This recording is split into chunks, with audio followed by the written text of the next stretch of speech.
Copy the statements below, then write the symbol less than, greater than, or equal to in each space to make each statement correct. So here we have 5 and a 1/4%, and we have to compare that with 5.25. So we have 5 and 1/4%, and we have to compare that with 5.25. So which one is greater? Which one is smaller? Or are these two numbers the same? Now, what is 5.25%? Well, that's equal to 0.0525. So 5.25% is equal to 0.0525. And we have 5.25.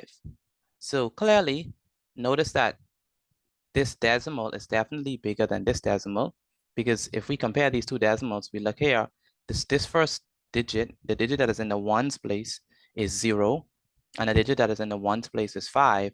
And so that means that since 5 is greater than 0, that means that 5.25 is definitely greater than 0.0525.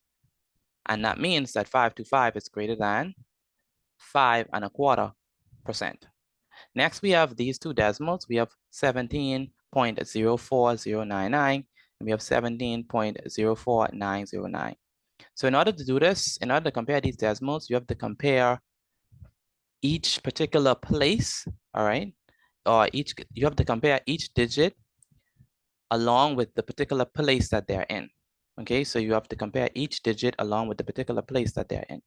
So what does that mean? Well, notice that this is in the tens place.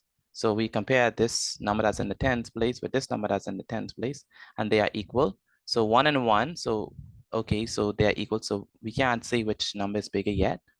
Then we move on to the ones place, right? We go on to 7. 7 is in the ones place in this particular number, and 7 is also in the ones place in this particular number. So they're still equal at this point. Both of them are 17. Then we have 0 in the 10th place, and we also have 0 in the 10th place. So both of them are equal so far. And we have 4 in the 100th place, and we have 4 in the 100th place. So far, these numbers are still equal. Now, here's where they differ. Notice that we have 0 right here in the 1000th place, but we have 9 in the 1000th place. Now, since 9 is bigger than 0, that means that this decimal is bigger than this decimal. And so we have this is greater than this.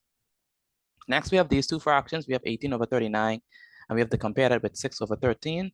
The first thing that we're going to do is we are going to take this fraction and reduce it, right? We're going to express it in simplest form. So we divide top and bottom by 3. 18 divided by 3 is definitely 6, and 39 divided by 3 is 13. And so that means that 18/39 is actually 6/13. And so that means that these two fractions are actually equal. And so that's the answer to this question.